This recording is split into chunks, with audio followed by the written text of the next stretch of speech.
ataupun Desember Januari. Dan KKNT ini merupakan kegiatan yang masih mengikuti Peraturan Rektor nomor 9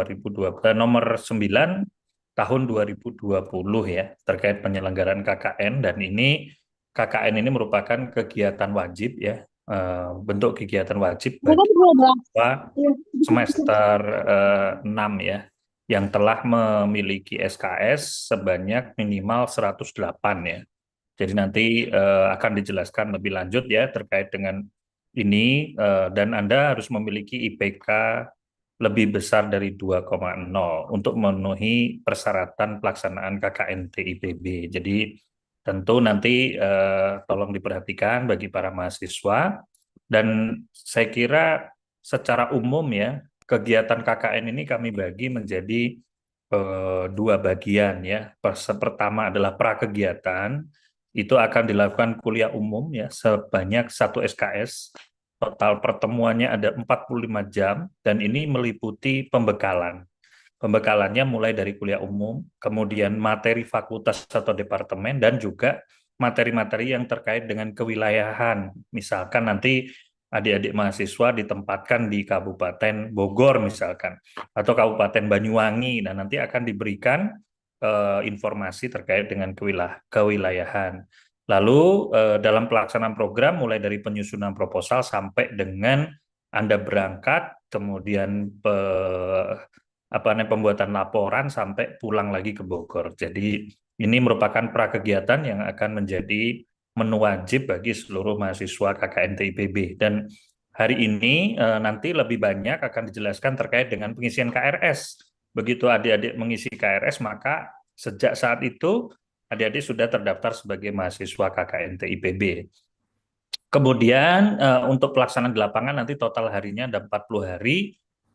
Ini harus live in ya. Jadi mungkin nanti akan banyak pertanyaan. Kalau saya PKM gimana? Kalau saya kegiatan lain bagaimana? Selama Anda tidak live in, maka Anda tidak dianggap ikut KKNT IPB.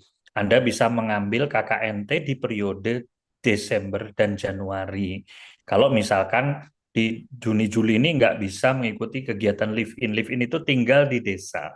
Jadi kita tidak memberikan waiver ya kepada mahasiswa. Waivernya kita berikan, tapi kita berikan nanti melaksanakan KKNT-nya di periode selanjutnya. Ada Desember Januari. Jadi jangan takut kalau misalkan saya mau fokus kegiatan dulu Pak di Juni-Juli, maka Anda nanti mengisi KRS-nya di Desember Januari. Jadi itu kami sediakan sehingga pelaksanaannya tiap semester sebetulnya ada KKNT begitu ya.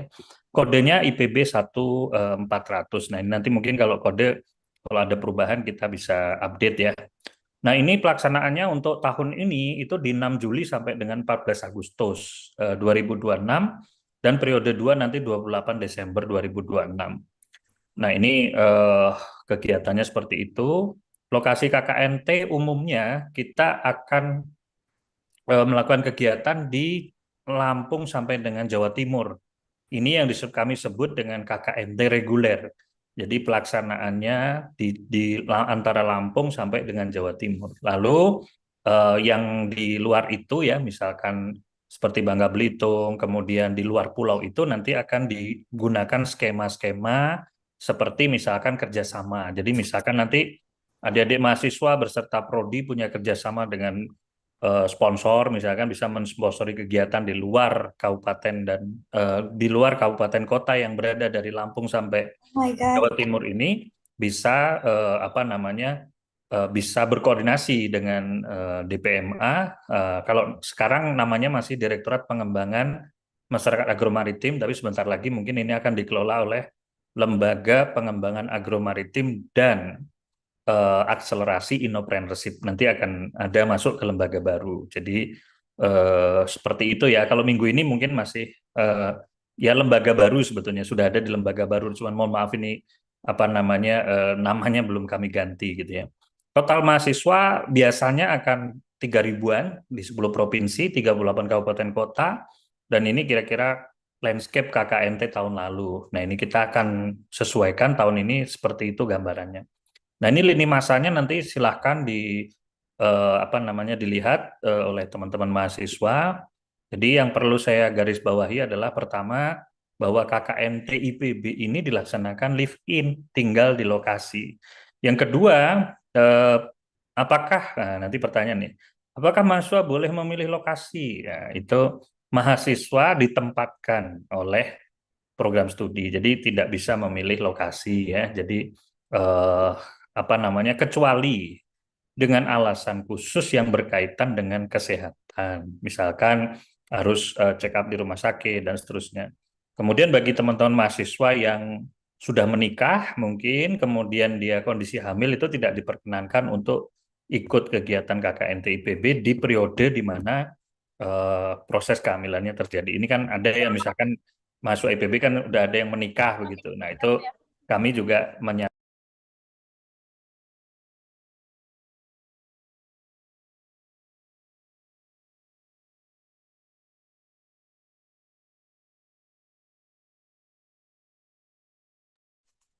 maksud saya kegiatan kemahasiswaan.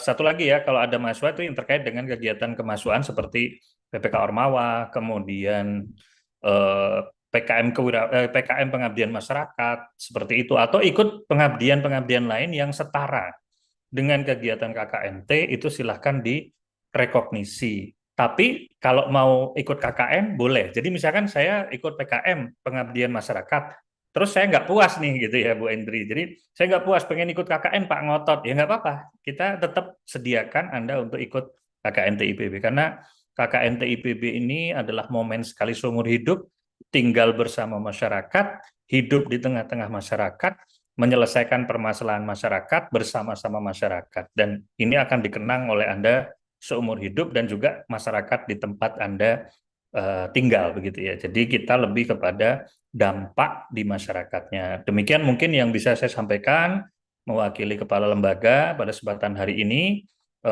Kita akan mendengarkan nih adik-adik mahasiswa terkait dengan tahapan awal yaitu tahapan pengisian KRS. Jadi silakan nanti dari tim kami biasanya bukan biasanya selalu bekerja sama paling tidak KKNT ini dengan Direktorat Administrasi Pendidikan ya dan penerimaan mahasiswa baru kalau nggak salah namanya gitu ya Bu Indri. Nanti mungkin bisa diperkenalkan dan ini teman-teman nanti mendapatkan istilahnya kepesertaan lewat KRS. Kemudian kami laksanakan di lembaga pengembangan agromaritim. Lalu setelah selesai kegiatan kami akan mengirimkan nilai ke apa namanya tim dari Bu Indri. Jadi kita satu satu apa satu koordinasi ya teman-teman sekalian, baik dari WR1 maupun dari Kepala Lembaga Pengembangan Agromaritim. Demikian yang bisa saya sampaikan. Sementara nanti selanjutnya di sini ada Mas Pandu ya, yang akan memandu, namanya sama Pandu, akan memandu teman-teman mahasiswa mulai dari pengisian KRS, kemudian nanti memantau pelaksanaan kegiatan KKN sampai mengumpulkan nilai gitu ya. Jadi sampai seperti itu. Jadi Mas Pandu dan tim tentunya di belakang layar Mas Pandu banyak nih. Jadi kita yang dimunculkan Mas Pandu aja. Demikian yang bisa saya sampaikan. Assalamualaikum warahmatullahi wabarakatuh. Terima kasih untuk kehadiran semuanya. Waalaikumsalam warahmatullahi wabarakatuh. Terima kasih Pak Supri atas arahan yang disampaikan. Tadi sudah sangat jelas ya teman-teman mahasiswa. Jadi kegiatan kakak ini hanya sekali seumur hidup gitu ya. Kalau mau ngulang begitu ya, 2 kali juga boleh, nggak apa-apa. Barangkali sekali kurang, jadi ingin 2 kali kakaknya dipersilahkan. Baik, berikutnya yang menjadi hal yang juga tidak kalah penting adalah pengisian KRS. Kenapa? Karena sebelum kegiatan KKN dimulai, mahasiswa itu wajib untuk mengisi KRS dan itu menjadi syarat wajib untuk bisa mengikuti KKN. Nanti bagaimana cara mengisi KRS, kemudian syarat-syaratnya apa saja, nanti akan disampaikan langsung oleh Mbak Indri yang kebetulan juga sudah hadir pada sore hari ini. Baik, silahkan Mbak Indri untuk pemaparannya. Baik, tes suara, apakah suara saya terdengar, Mas Pandu dan teman-teman? Suaranya terdengar jelas, Mbak. Oke, baik.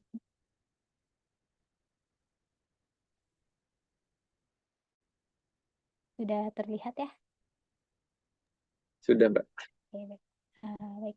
Assalamualaikum warahmatullahi wabarakatuh. Selamat sore, teman-teman semua. dan terutama Pak Supriyanto, terima kasih atas waktunya, dan Mas Pandu juga. Perkenalkan, saya di sini adalah Indri Widyastuti, Supervisor Layanan Administrasi Pendidikan, Direktorat Administrasi Pendidikan IPB. Seharusnya yang hadir di sini adalah Ibu Utami dan Ibu Farhaini. Mohon maaf tidak bisa hadir karena ada kegiatan yang lain. Baik, mari kita mulai. Uh, sa- Pada kesempatan ini kami akan menyampaikan bahwa pengisian KRS KKMT tahap 1 untuk periode Juli hingga Agustus 2026. Sosialisasi ini penting agar seluruh mahasiswa memahami mekanisme penjadwalan dan implikasi akademik dari KKNT ini sehingga tidak terjadi kendala di kemudian hari. Nah, perlu diketahui bahwa KKNT ini merupakan bagian resmi ya dari kurikulum ke 2020 yang nantinya juga ke 2025 sehingga bobotnya sekitar 15% dari total SKS. Artinya KKNT bukan kegiatan tambahan, tapi bagian wajib dari kurikulum, sehingga mahasiswa wajib mengikuti kegiatan KKNT ini, sehingga akan berdampak pada pencapaian pembelajaran mahasiswa. Nah, karena dari KKNT ini merupakan bagian dari kurikulum, pelaksanaannya dilaksanakan di 2 tahap, yaitu yang pertama di antara tahap 1 di antara semester genap dan ganjil atau yang kita sebut dengan semester alih tahun. Nah, tapi konsekuensi dari KRS dan nilai KKNT ini akan tercatatnya nanti di alih tahun, hanya saja nilainya akan kita cantumkan di semester gasal. Jadi nanti kalau teman-teman sudah selesai melakukan KKNT dan nilainya sudah masuk, kita tidak akan mengeluarkan transkrip KKNT gitu. Tapi adanya nilai KKNT itu akan masuk di transkrip semester gasal teman-teman semua. Kan kalau sekarang unduh transkrip itu manual ya, melalui student portal. Nah itu nanti silahkan ambil di semester gasal untuk melihat transkrip dan nilai KKNT-nya. Nah, berikut adalah tahapan pelaksanaan KKNT. Jadi yang harus dilakukan oleh teman-teman semua adalah yang pertama persiapan administrasi, yaitu antara lain pengisian KRS yang akan sudah ada tanggalnya nanti, kemudian pendaftaran dan proses seleksi, kemudian persiapan lapang, persiapan pelaksanaan dan pelaksanaannya sendiri, dan kemudian yang terakhir adalah pasca pelaksanaan. Nah, tentu saja untuk mengikuti mengikuti KKNT ini harus memenuhi persyaratan akademik. Nah, persyaratannya antara lain yang pertama, mahasiswa harus minimal di semester 6 dan memiliki IPK minimal 2,0 pada semester 5. Kemudian menempuh minimal 108 SKS sampai ke semester 6-nya. Jadi kalau kemarin teman-teman yang sudah KRS di semester genap, nah total SKS-nya akan kehitung menjadi syarat untuk mengikuti KKNT. Jika sudah terpenuhi semua syarat ini, mahasiswa dapat mengambil mata kuliah KKNT dengan kode IPB 1400. Selain syarat akademik, tentu saja ada persyaratan lainnya, yaitu mahasiswa harus mendapatkan izin dari orang tua. Ini diwajibkan ya, dan dalam kondisi sehat jasmani, dan kemudian tadi seperti yang Pak Supri sudah bilang, jika ada mahasiswa yang sedang hamil, silakan menunda melakukan KKNT di periode selanjutnya. Nah, hal ini penting sebagai bentuk kesiapan fisik dan mental dan dukungan keluarga semua. Kemudian jadwal pengisian KRS KKNT Yang pertama 9 sampai 13 Februari 2026. Sedangkan untuk pelaksanaannya tanggal 5 Juli hingga 13 Agustus. Kami mohon mahasiswa benar-benar memperhatikan jadwal ini karena tidak ada pengisian KRS manual. Semua KRS dilakukan melalui sistem student portal. Nah, seperti pengisian KRS biasanya, nanti mahasiswa teman-teman semua silahkan masuk ke menu KRS dan melakukan KRS seperti biasanya dengan mengambil mata kuliah IPB 400 yang sudah tersedia di sistem. Nah, di sini yang perlu diperhatikan adalah teman-teman semua tidak perlu menceklis mata kuliah sebagai aktivitas. Karena ini sudah otomatis, nanti kita akan kalau di checklist nanti malah tidak muncul di jadwal. Jadi tidak perlu di checklist, langsung simpan saja dan pastikan jadwal KKNT sudah muncul di menu jadwal teman-teman semua. Kemudian kalau dari sisi administrasi, KKNT ini akan masuk di semester alih tahun. Nah, tapi kalau dilihat dari student portal mahasiswa semua, KKNT ini akan masuk di semester ganjil. Jadi nilainya nanti akan muncul di semester ganjil teman-teman semua. Nah, begitu pula transkripnya akan ikut di transkrip semester ganjil. Nah, catatan penting yang harus diperhatikan oleh teman-teman semua adalah pertama, mahasiswa wajib memenuhi semua persyaratan, baik persyaratan akademik maupun persyaratan administrasi. Kemudian mengisi KRS sesuai periode dengan mengambil MK IPP 1400 dan dipastikan konsultasi dengan dosen pembimbing bergeraknya jika nanti sudah ditentukan, dan itu terkait perencanaan nanti di kegiatan KNT itu mau ngapain. Nah, perlu diingat lagi bahwa tidak ada KRS susulan. Jadi mohon dipastikan baik-baik pelaksanaan periode KRS-nya. Nah, mahasiswa wajib aktif di semester gasal agar nilai KKNT muncul di transkrip semester gasalnya. Jadi nanti setelah KKNT, ini kan baru semester genap, kemudian semester gasal harus aktif ya. Kalau genap sudah aktif, nanti yang gasalnya juga harus aktif agar nilainya bisa keluar. Nah, jika ada pertanyaan atau terjadi kendala saat melakukan KRS, silakan melaporkan melalui helpcenter.ipbac.id dengan topik pokok KRS online gitu. Terima kasih. Sekian penjelasan dari saya. Assalamualaikum warahmatullahi wabarakatuh. Waalaikumsalam warahmatullahi wabarakatuh. Terima kasih Mbak Indri, sudah sangat jelas ya tadi catatan-catatannya. Yang pertama, jadwalnya akan dibuka dari tanggal 9 sampai 13 Februari. Ini waktu yang lama Mbak Indri ya. Mudah-mudahan mahasiswanya tidak terlewat begitu ya, karena pengalaman dari yang sebelum-sebelumnya, walaupun sudah dibuka 5 hari, masih saja ada yang terlewat. Karena memang jumlah mahasiswa ini ribuan, tetapi kalau bisa jangan sampai ada yang terlewat. Kemudian yang kedua tadi sudah disampaikan dan ditegaskan kembali bahwa tidak ada KRS susulan. Jadi bagi yang terlambat untuk mengisi KRS tanggal 9 sampai 13, pertama tidak ada perpanjangan, yang kedua berarti teman-teman dipersilahkan untuk mengikuti KKN di periode berikutnya.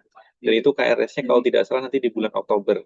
Gitu ya. Jadi mudah-mudahan tidak terlewat sebab kalau tidak mengisi KRS otomatis tidak bisa mengikuti kegiatan KKN. Jadi langkah pertama yang harus teman-teman pastikan adalah jangan sampai tertinggal ataupun terlewat untuk mengisi KRS. Jadi mulai hari ini dicatat di kalendernya bahwa tanggal 9 sampai 13 Februari adalah masa pengisian KRS. Jadi mudah-mudahan tidak ada yang terlewat begitu. Dan tadi persyaratannya minimal berada di semester 6, kemudian sudah mengantongi 108 SKS minimal termasuk semester berjalan, kemudian IPK-nya juga minimal 2 begitu ya. Dan mudah-mudahan semuanya sudah terpenuhi persyaratannya. Nah, berikutnya kita akan masuk ke sesi tanya jawab. Barangkali ada di antara teman-teman yang ingin bertanya atau ada keraguan atau mungkin kira-kira saya bisa KRS atau tidak ya dengan di SKS saya hanya ada sekian atau mungkin saya pernah cuti 1 semester dan lain sebagainya. Mumpung masih ada narasumber kita Mbak Indri dan juga Pak Supri, bagi teman-teman yang ingin bertanya, saya buka 2 termin. Termin pertama akan diberikan kesempatan kepada 3 penanya. Silahkan yang ingin bertanya bisa raise hand mulai dari sekarang. Silahkan teman-teman yang ingin bertanya terkait dengan KRS, KKN khususnya.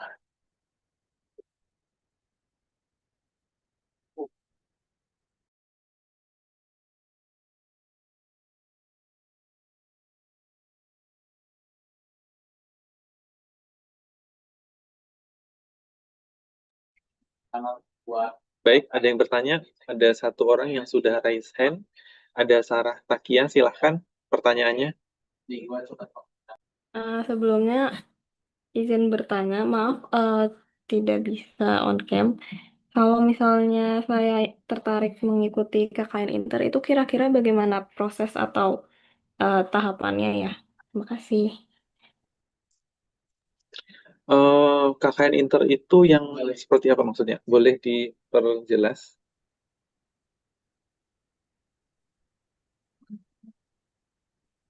Oh, kalau setahu saya yang informasinya tuh ada yang ke ke luar negeri atau ada bersama orang luar negeri gitu. Ada 2 KKN, tapi saya juga kurang tahu informasi KKN Inter. Oh, baik. Oke, ya. Oke, berikutnya apakah ada lagi yang ingin bertanya? Tadi Sarah bertanya terkait dengan KKN internasional ya, yang dilaksanakan di luar negeri maupun di dalam negeri. Oke, berikutnya apakah ada pertanyaan? Kita coba tampung dulu. Silakan teman-teman ya, yang ingin bertanya secara langsung bisa raise hand ya. Ya, faham. Main futsal ni memang senang buat gol. Tapi paling-paling bagilah fight sikit. Bagilah 7-3 ke. Ya, oke, berikutnya Dika, silahkan pertanyaannya. Izin bertanya Pak, mohon maaf saya lagi di jalan tidak bisa on cam dulu ya.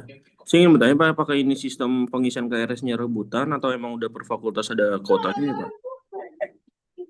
Oke, baik. Terima kasih. Oke, apakah tadi KRS-nya itu ada kuotanya atau apa namanya sudah ada plot-plotnya ya? Silahkan. Oke, ada lagi dari Kois Firosi, silahkan pertanyaannya. Ya, Pak, izin bertanya terkait nanti kelompok KKN-nya itu mekanisme pemilihannya seperti apa ya Pak? Oke, mekanisme pemilihan kelompok KKN ya. Baik, oke, mungkin 3 penanya dulu ya, kita akan coba tanggapi. Yang pertama itu, mungkin Pak Supri ya, ini ada yang bertanya Pak mahasiswa dari Sarah, menanyakan terkait dengan kegiatan KKN internasional. Kira-kira kalau saya mau ikut KKN internasional, itu tahapan apa yang perlu saya lakukan gitu. Kemudian nanti pertanyaan yang kedua tadi terkait dengan kuota, barangkali nanti Mbak Indria bisa menanggapi, kira-kira apakah ada kuota untuk peserta KKN ini, mungkin setiap departemen dibatasi hanya beberapa mahasiswa atau memang terbuka untuk seluruh mahasiswa. Kemudian yang terakhir mungkin nanti Pak Supri bisa menanggapi terkait dengan sistem pembagian kelompok. Apakah mahasiswa itu memilih lokasinya atau sudah ditentukan dan bagaimana mekanisme pendistribusian mahasiswanya. Oke, mungkin dari siapa dulu Pak Supri atau Mbak Indri? Saya Oh, Mbak, coba menjawab ya, dulu ya. silakan Mbak Indri. Oke, baik. Untuk KRS KKNT ini tidak rebutan. Jadi nanti kita udah punya data, misalkan perkiraan yang akan ikut KKNT 3.000. Nah, kuotanya akan kita buka 3.000. Kalaupun nanti kehabisan kuota, bisa lapor ke Help Center atau melalui ke Mas Pandu untuk kita tambahkan kuotanya. Yang penting kalian harus mengisi KRS itu sesuai periode. Kalau di luar periode itu yang tidak bisa kita bukakan. Seperti itu. Baik, terima kasih Mas Pandu. Oke, sama-sama Mbak Indri. Ya, begitu teman-teman ya. Jadi tidak ada batasan kuota ya. Semuanya bisa mengambil KKN baik di periode 1 maupun di periode 2. Jadi yang perlu dipastikan adalah teman-teman jangan sampai terlewat untuk mengisi KRS. Oke, tadi ada 2 pertanyaan terkait dengan KKN internasional maupun pembagian kelompok ya. Apakah Pak Supri sudah ada di Zoom atau mungkin sedang berkegiatan ya. Oke, ya mungkin saya mencoba untuk menanggapi. Yang pertama terkait dengan KKN internasional ya. Jadi pada prinsipnya teman-teman, apapun skema KKN yang akan diikuti, kunci utama adalah mengisi KRS. Itu menjadi syarat wajib. Jadi kalau nanti yang mau ikut KKN internasional, tetapi tidak mengisi KRS tentu tidak bisa. Ya, jadi tolong dicatat bahwa syarat utama untuk bisa mengikuti KKN dengan berbagai skema adalah mengisi KRS. Itu menjadi syarat utama, menjadi syarat kunci. Kemudian terkait dengan pembagian kelompok, ya pembagian kelompok mekanismenya tentu teman-teman tidak memilih begitu ya, tetapi langsung kami tetapkan. Nah, nanti bagaimana cara menetapkannya itu? Akan ada form pendaftaran. Nah, di form itu nanti akan ada asesmen, ada pertanyaan-pertanyaan yang harus teman-teman jawab dan lengkapi sedetail mungkin, dan itu menjadi bahan untuk membagi kelompok gitu ya. Dan biasanya setiap fakultas itu sudah memiliki lokasi masing-masing gitu. Jadi ada satu kabupaten yang itu diusulkan oleh fakultas tertentu, otomatis mayoritas mahasiswa yang akan berkegiatan di kabupaten tersebut dari fakultas yang mengusulkan. Gitu ya. Jadi boleh mulai bertanya-tanya ke kakak tingkatnya dulu KKN-nya di mana begitu ya untuk sharing atau mencari informasi kemungkinan apabila lokasi itu masih diusulkan ya teman-teman akan berada di lokasi tersebut itu ya jadi tidak perlu ragu dan tidak perlu resah karena semua lokasi yang nanti dipilih tentunya sudah melalui berbagai seleksi sudah melalui berbagai tahapan dan proses misalkan kami jajaki lokasinya ini memungkinkan atau tidak untuk dijadikan sebagai lokasi KKN gitu. Jadi dimanapun lokasinya tentu akan sama saja karena sudah diseleksi begitu. Mungkin seperti itu ya teman-teman jawabannya. Nah, silahkan kita masuk di termin kedua yang ingin mengajukan pertanyaan silahkan bisa raise hand, nanti kami akan coba menanggapi.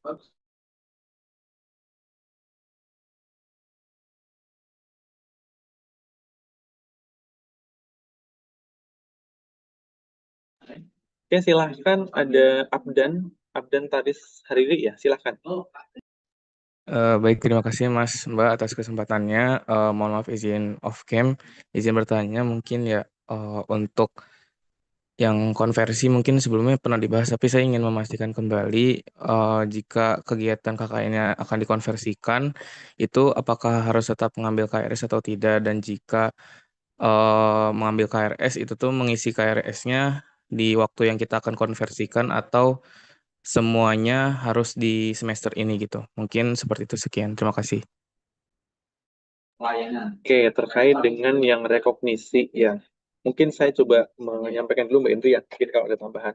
Ya prinsipnya sebetulnya ya teman-teman, kalau yang di skema rekognisi itu kan sudah ada jadwalnya ya, sudah ada jadwalnya dan kami juga sudah memberitahu kapan teman-teman itu harus mengisi KRS. Jadi prinsipnya kalau sudah punya nilai, artinya kegiatannya sudah disetarakan, silahkan baru mengambil KRS. Jadi jangan dibalik ya, ngambil KRS dulu tapi belum jelas kegiatannya apa, bahkan belum punya kegiatan yang mau disetarakan, maka ini nanti jadinya BL begitu. Maka pastikan teman-teman sudah melakukan penyetaraan dulu. Ketika sudah disetarakan, sudah punya nilainya, artinya kan tinggal memasukkan saja. Nah, baru teman-teman untuk mengambil KRS begitu. Jadi karena ada beberapa yang terbalik ya, ngambil KRS dulu, begitu kita tanya ingin mengupload nilai, saya belum punya kegiatan karena proposalnya tidak didanai misalkan, maka jangan sampai itu terjadi. Dan kami setahun sama dengan periode KKN kami membuka 2 kali penyetaraan, itu di bulan Januari Februari dan juga di bulan Juli Agustus. Jadi silahkan teman-teman memilih kira-kira waktunya kapan. Tapi yang jelas pastikan ketika mengisi KRS sudah mengambil sudah memiliki kegiatan yang disetarakan. Begitu Abdan ya, mudah-mudahan sudah terjawab. Baik, terima kasih Mas Pandu. Oke, terima kasih kembali. Silahkan, apakah ada pertanyaan dari teman-teman? Terutama pertanyaan yang langsung ya. Karena ini online begitu, jadi kalau bisa pertanyaan disampaikan secara langsung, itu akan jauh lebih baik ya. Oke, silahkan Afriwidia ya, silahkan. Baik, terima kasih sebelumnya. Saya izin bertanya, apa syarat yang harus dipenuhi agar suatu kegiatan pengabdian masyarakat itu yang kecuali PKMPM sama PPKU itu supaya bisa ditetapkan sebagai pengganti KKNT itu. Oke, Afridia ya. Untuk ini karena cukup panjang, Mbak Indi ya, penjelasannya yang terkait dengan penyetaraan, saya akan bagikan linknya ya. Silahkan nanti Afridia disimak di link penjelasan tersebut. Di sana ada videonya. Silahkan nanti disimak dan dilihat kira-kira apa saja yang kegiatan yang bisa disetarakan. Semua di sana sudah dijelaskan secara detail ya. Nanti saya akan bagikan linknya begitu. Oke, berikutnya apakah ada lagi yang ingin bertanya? Silahkan.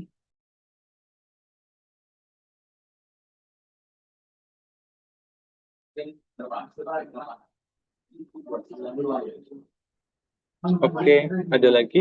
Silahkan Alipia ya. Silahkan Alipia.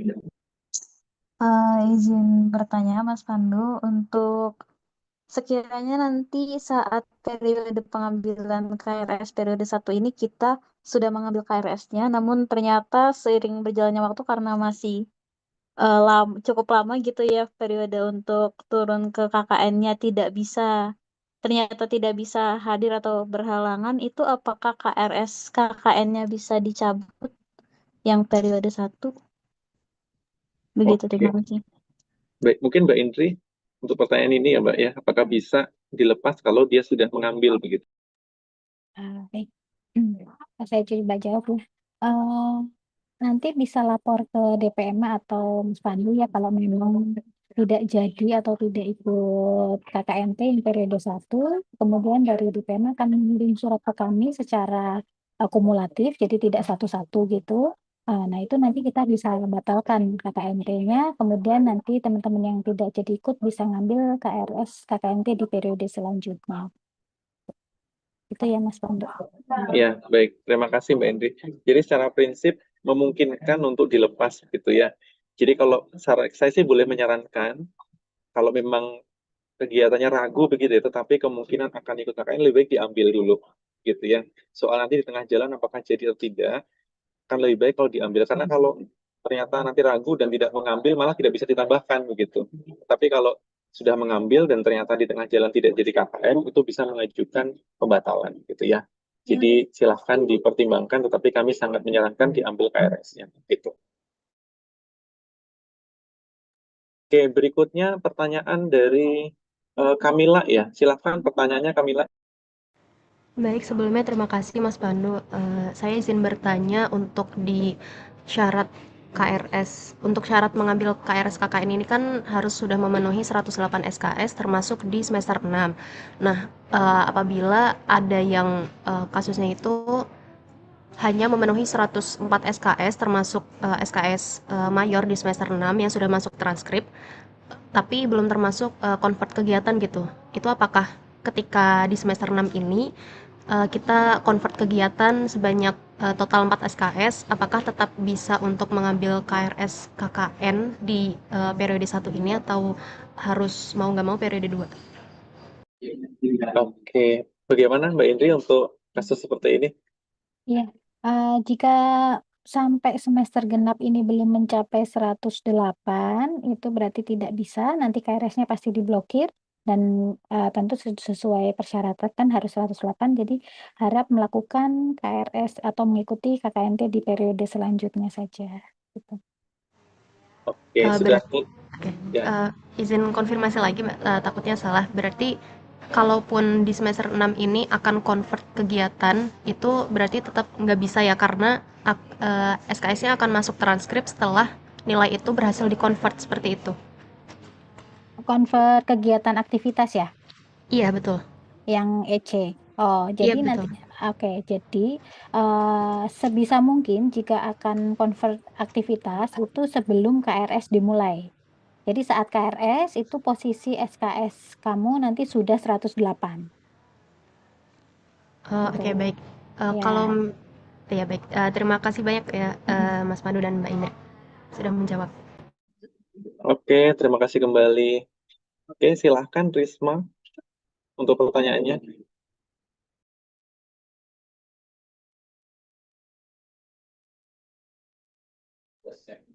Silahkan Risma, belum ada suaranya ya? Silakan pertanyaannya.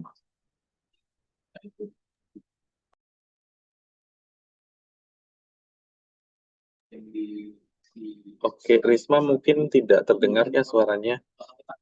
Mungkin ada pertanyaan Mbak Indri, saya coba baca yang di kolom komentar ya. Ini dari Kevin Arya Putra. Itu bertanya, izin bertanya untuk mengambil KRS KKN itu wajib mengosongkan 4 SKS di semester ini atau tidak? Karena kan kalau tidak salah, di sini kalau ada yang terlanjur mengambil 24 SKS, bagaimana? Apakah SKS KKN itu bisa diambil atau tidak? Bagaimana Mbak Indri kasus untuk seperti ini? Nah, baik. Jadi kalau semester genap sudah 24 itu nggak masalah karena KKNT periode 1 ini masuknya ke alih tahun. Alih tahun itu punya slot sendiri yaitu 9 SKS. Jadi aman. Nah, kalau semester genapnya ya sudah 24 itu nggak apa-apa. Tidak akan terblokir. Oke, jadi sudah clear ya Kevin. Jadi SKS-nya tidak akan masuk di semester genap maupun semester ganjil ya, karena kan kalau tidak salah masuknya di alih tahun. Jadi kalau yang sudah ngambil mentok di 24 nggak usah khawatir, tetap bisa mengambil KRS dan mengikuti KKN gitu. Oke, ini ada yang raise hand, ada Muhammad Fajri, silahkan pertanyaannya. Baik, terima kasih, Mas. Saya ingin memastikan aja. Saya ini kan sedang mengikuti kegiatan PPK Ormawa ya. Nah, misalnya saya ingin convert kegiatan itu ke KKNT, apakah lebih baik saya isi KKNT dulu aja, terus misalnya nanti itu dicabut, atau isi KKNT-nya nanti aja? Terima kasih, Mas. Oke, selamat Pak Fajri, sudah punya kegiatan atau belum? Sudah, Mas. Ini sedang mengikuti kegiatan PPKO. Sedang mengikuti ya. Artinya kira-kira selesainya kapan? Kalau untuk itu saya masih belum tahu, Mas. Tapi sudah pengumuman proposalnya, sudah pendanaan belum? Setahu saya sih baru itu, Mas, pembentukan anggotanya. Oke, ini sesuatu ya, baik. Artinya sesuatu yang belum pasti kan ya, kalau baru pembentukan anggota. Artinya kan belum mengajukan proposal, belum pengumuman dan belum pelaksanaan kan ya? Iya, Bu, Mas. Oke, kalau seperti itu kami sarankan mengambil dulu KRS-nya, karena barangkali kalau tidak lolos PPKO kan tetap bisa ikut KKN periode 1. Sebab kalau nanti Fajri tidak mengambil KRS sekarang, begitu kegiatannya tidak lolos, ya otomatis akan ikut KKN periode kedua. Dan itu pelaksanaannya alih tahun ya, dari nanti biasanya bulan Desember sampai Januari tahun depan. Begitu ya, jadi kami menyarankan mengambil KRS kalau kasusnya seperti itu. Mudah-mudahan terjawab, Fajri ya. Terima kasih, Mas. Sama-sama. Kevin, tadi sudah ada pertanyaan tapi masih raise hand ya. Apakah ada yang ingin dikonfirmasi kembali? Atau Ada sudah yang mau cukup? ditanya lagi, Mas? Oh, silahkan Kevin. Oke, baik. Terima kasih Mas Pandu sama Mbak Indri. Izin bertanya, untuk sistem KKN kebangsaan itu bisa milih atau dipilihkan ya? Terima kasih. KKN kebangsaan itu kami seleksi ya. Tapi syaratnya wajib mengisi KRS. Kemudian nanti akan ada pendaftaran, lalu kami seleksi, dan nanti baru ditetapkan siapa yang lolos, dan itu yang akan kami berikan surat tugas dan diberangkatkan begitu ya kira-kira. Baik, terima kasih Mas Pandu. Sama-sama. Silakan. Oke. Kemudian ada yang raise hand, Aurea. Ya, silakan Aurea. Mas Pandu izin memastikan, Mas. Ini kan untuk pengisian KRS itu minimal 108 SKS. Ini tuh 108 SKS tuh udah otomatis sama SKS semester 6-nya kan ya? Ya, gimana Mbak Indri, sudah termasuk atau belum SKS semester 6? Ya, tadi sudah dijelaskan di PPT ya, untuk perhitungan 108 itu termasuk SKS yang diambil semester 6. Jadi sekarang ini kan terakhir nih jam 4 KRSB ya. Nah, saat KRS ini sudah selesai, itu otomatis semua terhitung 108, berarti kamu tidak blokir KRS gitu, tidak blokir KRS untuk KKNT. Jadi lanjut. Jadi 108 itu adalah include di mata kuliah semester 6, walaupun belum ada nilainya. Gitu. Baik, makasih Mas dan Mbak Indri. Oke, sama-sama. Kemudian ini ada Listri, silahkan Listri ya, dari biologi kalau tidak salah. Pertanyaannya silahkan. Oke, sebelumnya suara saya terdengar. Ya, terdengar suaranya. Silahkan pertanyaannya. Oke, Mas Pandu, izin bertanya. Ini sebenarnya pertanyaan dari teman-teman yang ada di YouTube. Ini bagaimana terkait dengan pendanaan mengenai si KKN ini mulai dari nanti kita berangkat, pelaksanaan terutama dalam proker dan juga kepulangan KKN. Apakah sudah ditentukan dari sekarang dari pihak direktorat atau masih akan ada penjelasan di nantinya? Terima kasih. Ya, sama-sama. Sore hari ini sebetulnya agenda utama kita adalah tentang KRS gitu ya. Jadi untuk pelaksanaan kegiatan nanti akan ada sosialisasi berikutnya. Jadi tidak akan kami sampaikan hari ini gitu ya. Karena itu prosesnya masih panjang dan hari ini kita akan hanya fokus terkait dengan KRS terutama yang tidak memenuhi syarat, kemudian bagaimana teknis pengambilan dan lain sebagainya. Gitu ya. Tadi listrik ya. Untuk apa namanya teknis pelaksanaan dan lain sebagainya nanti akan ada sesi khusus begitu ya karena bisa jadi case-nya nanti akan berbeda. Demikian ya listnya mudah-mudahan sudah terjawab. Terima kasih, Oke, Mas. ya sama-sama. Berikutnya ada Fatan, silahkan pertanyaannya.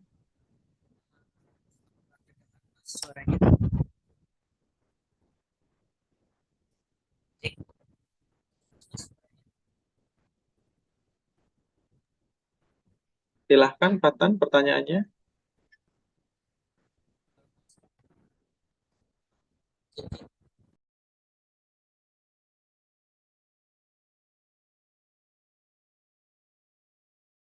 Oh, mungkin terlempar ya sepertinya. Oke, ini ada pertanyaan dari Miki, silahkan. Miki Adriansa, pertanyaannya. Baik, sebelumnya Mas, saya Miki dari Fautan. Saya ingin bertanya Mas mengenai setelah sosialisasi pengisian KRS ini, kalau tidak salah saya melihat bahwasannya pada tanggal 23 sampai 28 Februari itu akan ada pendaftaran KKNT. Nah, di pendaftaran KKNT itu akan ada sosialisasi kembali atau kita hanya mengisi link form yang memang disediakan oleh dari pihak KKN. Terima kasih Mas Agung. Sama-sama ya Miki dan para mahasiswa ya. Link form itu tidak akan ada sosialisasi gitu ya. Jadi di sana silahkan mengisi data-data yang kami minta dan apa namanya pastikan memberikan informasi yang jelas gitu ya, informasi yang jelas dan informasi yang valid. Karena nanti data itu akan berpengaruh untuk pelaksanaan KKN. Jadi tidak ada sosialisasi, cukup mengisi form yang kami sediakan. Gitu ya Miki dan yang lain mudah-mudahan sudah terjawab. Oke, apakah masih ada pertanyaan dari teman-teman? Oh, ada Fahmi ya. Mungkin ini pertanyaan terakhir dari Fahmi Maulana, silahkan. Baik, terima kasih Mas Pandu atas kesempatannya. Saya mau tanya dua pertanyaan yang sebenarnya ditanyakan di chat, tapi saya tanyakan kembali gitu karena belum terjawab. Yang pertama, ketika mengisi KRS, apakah nanti kami harus memilih paralel tertentu atau ada ketentuannya seperti apa?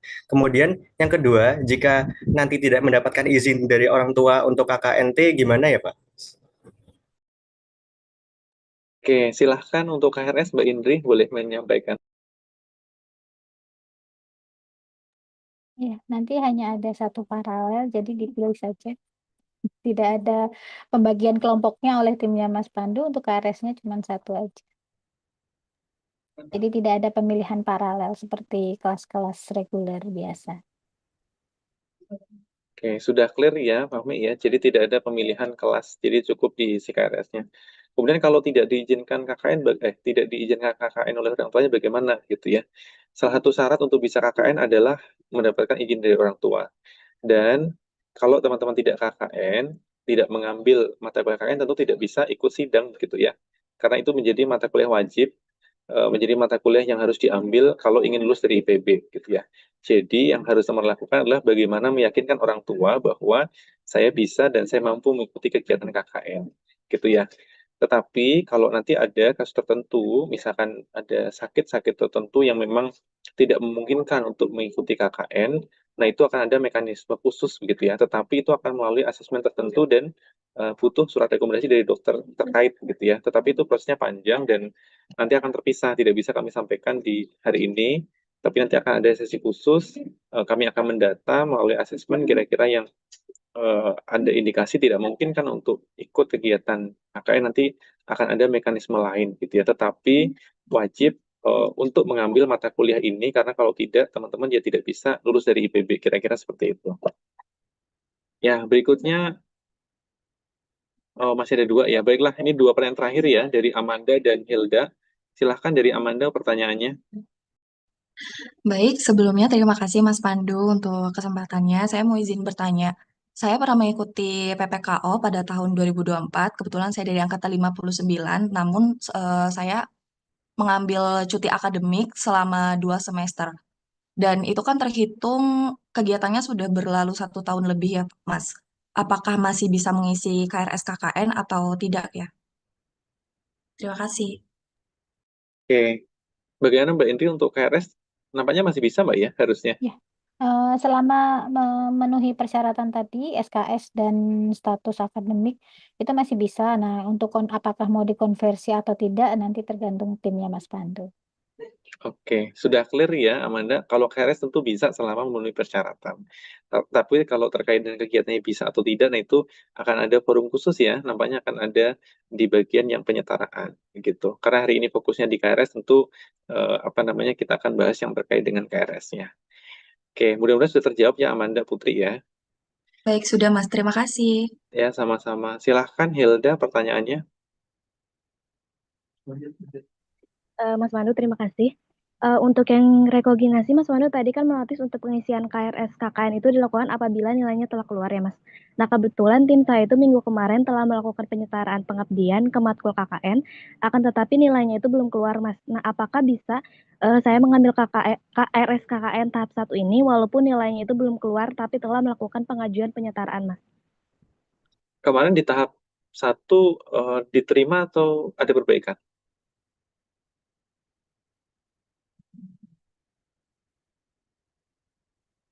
Helda, boleh diinfokan kemarin ada perbaikan atau diterima?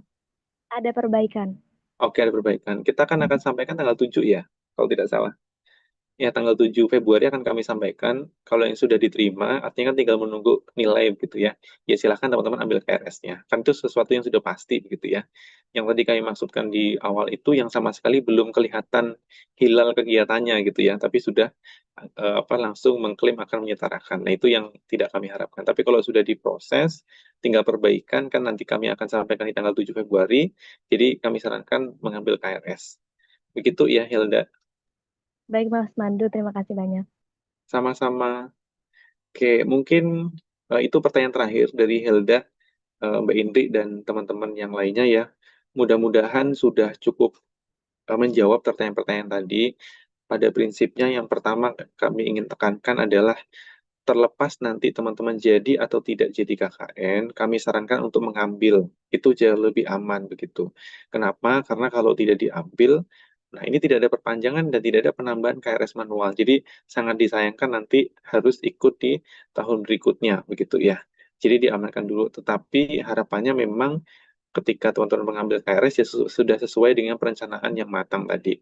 Tetapi harapannya tetap diambil dulu KRS-nya, karena nanti di tengah jalan bisa jadi ada yang tiba-tiba membatalkan karena harus penelitian lebih awal, atau memang akan ada 1-2 aktivitas yang memang tidak bisa dihindari begitu ya, sehingga tidak memungkinkan untuk KKN.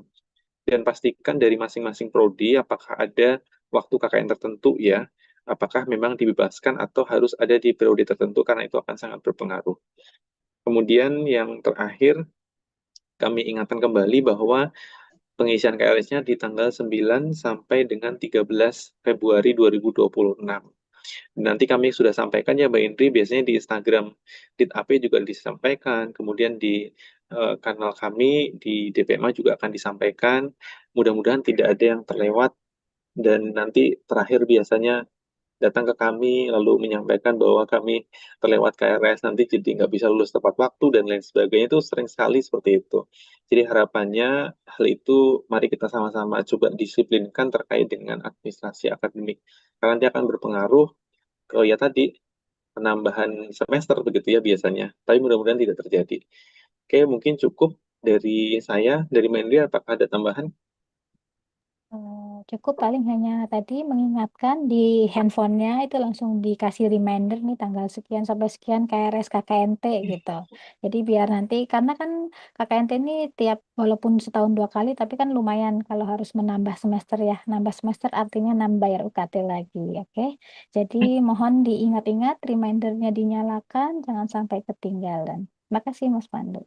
Oke, terima kasih Mbak Indri dan para mahasiswa ya.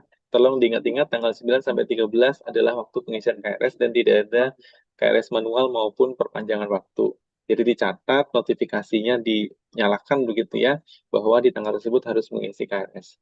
Oke, dari kami rasanya cukup dan nanti bila ada 1-2 hal yang ingin teman-teman diskusikan bisa menghubungi kami gitu ya. Nanti bisa diskusikan lebih lanjut. Terima kasih Mbak Indri dan teman-teman mahasiswa. Saya akhiri. Assalamualaikum warahmatullahi wabarakatuh. Selamat sore semuanya. Waalaikumsalam warahmatullahi wabarakatuh. Terima kasih, Mas. Terima kasih. Terima kasih Mas, Mbak. Ya, izin live Mas Pandu dan teman-teman semua. Ya, Mbak Indri, mangga Mbak. Atur nuhun.